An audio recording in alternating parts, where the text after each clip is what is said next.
This video is sponsored by BuyMode shopping app. BuyMode e-shopping application is one of the online shopping app now available on Play Store and App Store. இந்த ஆப்போட லிங்கை வந்து டிஸ்கிரிப்ஷனில் கொடுத்துருக்கோம். வேணுங்கிறவங்க download பண்ணி உங்களோட ஷாப்பிங்கை ஸ்டார்ட் பண்ணுங்கள். Welcome to my channel. Today நம்ம வீடியோவில் திருநெல்வேலி ஸ்டைலில் மீன் குழம்பு செய்வது எப்படின்னு தான் பார்க்க போகிறோம். இது வந்து திருநெல்வேலி ஸ்டைல் அண்ட் கன்னியாகுமரி ரெண்டு சைட்லையுமே ஒரே இந்த மெத்தில் தான் மீன் குழம்பு வைப்போம். வாங்க வீடியோக்குள்ளே போகலாம். தேவையான பொருட்கள் 2 ஸ்பூன் குழம்பு மிளகாய் தூள், சின்ன வெங்காயம் கொஞ்சம், 2 மீடியம் சைஸ் தக்காளி சின்னதாக கட் பண்ணி வச்சுருக்கேன், ஒரு 5 மிளகாய் எடுத்திருக்கேன். மிளகாய் வந்து இந்த மாதிரி 2ஆக கீறி வச்சுக்கிடுங்க. ஃபுல்லாக கட் பண்ணிடக்கூடாது, இந்த மாதிரி 2ஆக கீறி வச்சுக்கிடுங்க. அப்புறம் முக்கியமான பொருள் மீன் எடுத்திருக்கேன். அடுத்து ஒரு அரை தேங்காய் எடுத்து, அதாவது அரைமுறையில் பாதி தேங்காய் எடுத்து மஞ்சள் ஜீரகம் போட்டு நல்லா ஃபைன் பேஸ்ட்டாக அரைச்சி எடுத்துருக்கேன். இதுக்கு ஃபஸ்ட்டு வந்து தேங்காய் அரைச்சி வச்ச மசாலாவை ஆட் பண்ணிவிடுங்க. நம்ம இது வந்து அடுப்பில் வைக்காமையே குழம்புக்கு தேவையான பொருளெல்லாம் ஃபஸ்ட்டே ஆட் பண்ணி மிக்ஸ் பண்ணி வைக்க போகிறோம். அடுப்பில் ஃபஸ்ட்டு வைக்கணும் பாத்திரத்தை. அடுப்பில் வைக்காமையே குழம்புக்கு தேவையான பொருளெல்லாம் மிக்ஸ் பண்ணி எடுத்துடலாம். நெக்ஸ்ட்டு வந்து குழம்பு மிளகாய் தூள் 2 ஸ்பூன் குழம்பு மிளகாய் தூள் ஆட் பண்ணிடுங்க.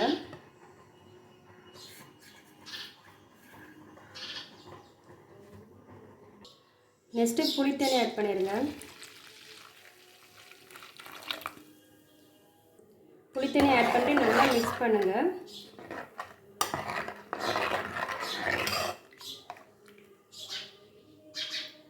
உங்களுக்கு எவ்வளோ தண்ணி தேவையோ அந்தளவுக்கு ஆட் பண்ணிடுங்க. தக்காளி வெட்டி வச்ச தக்காளி ஆட் பண்ணிடலாம். மிளகாய், சின்ன வெங்காயம்,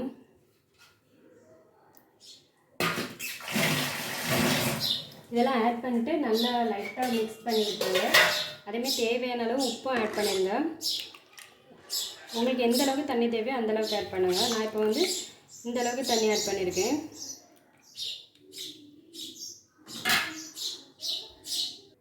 தேவையான அளவு உப்பு எல்லாமே ஆட் பண்ணியாச்சு. இப்போ வந்து நம்ம இது வந்து மிக்ஸ் பண்ணி வச்சுருக்கிறது வந்து அடுப்பு இல்லாமல் பாத்திரத்தில் வந்து மிக்ஸ் பண்ணி மட்டும் வச்சுருக்கோம். இதை வந்து இனி அடுப்பை ஆன் பண்ணி அடுப்பில் நல்லா அடுப்பில் வச்சு கொதித்த பிறகு தான் நம்ம ஃபிஷ்ஷை ஆட் பண்ணணும்.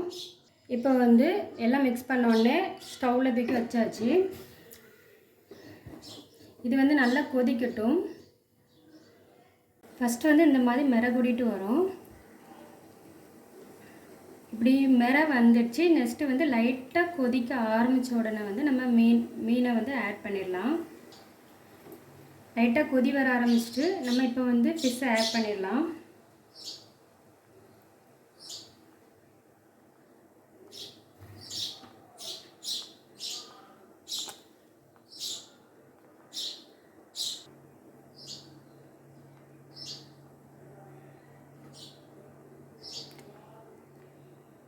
எல்லா ஃபிஷ்ஷையும் ஆட் பண்ணியாச்சு. ஃபிஷ்ஷை ஆட் பண்ண பிறகு வந்து ஸ்பூனை போட்டு ரொம்ப கிண்டக்கூடாது, லைட்டாக மட்டும் மிக்ஸ் பண்ணி விடுங்க. மீன் குழம்பு கூட டேஸ்ட்டே எப்படின்னா நல்லா கொதித்து நல்லா வற்றினா தான் மீன் குழம்பே ரொம்ப டேஸ்ட்டாக இருக்கும். இப்போ வந்து தண்ணி இந்த அளவுக்கு இருக்குது. இது வந்து நல்லா வற்றட்டும். நல்லா வற்றினா தான் மீன் குழம்பு ரொம்ப டேஸ்ட்டாக இருக்கும். அதாவது அந்த மசாலா எல்லாமே நல்லா காயணும். காஞ்சால் தான் மீன் குழம்பு ரொம்ப டேஸ்ட்டாக இருக்கும். ஒரு 10 மினிட்ஸ் ஒரு 20 மினிட்ஸ் வந்து நல்லா கொதித்து வற்றட்டும். அடுப்பை வந்து மீடியம் ஃப்ளேமில் வைங்க. மீடியமோட கொஞ்சம் கம்மியாக வச்சாலும் பரவாயில்ல, ஓவர் ஹை ஃப்ளேம்லாம் வைக்க வேண்டாம். குழம்பு பாருங்கள் நல்லா கொதிக்குது. இந்த மாதிரி கொதிக்கட்டும், நல்லா வற்றதட்டும் கொதிக்கட்டும். குழம்பு பாருங்கள் நல்லா வற்றிடுச்சு. ஃபஸ்ட்டு இங்கேருந்து இப்போ நல்லா வற்றி கீழே வந்துடுச்சு. எண்ணெய் எல்லாமே நல்லா பிரிஞ்சு வந்து நிற்குது. இப்போ வந்து 2-3 ட்ராப்ஸ் ஆயில் ஆட் பண்ணுங்கள்.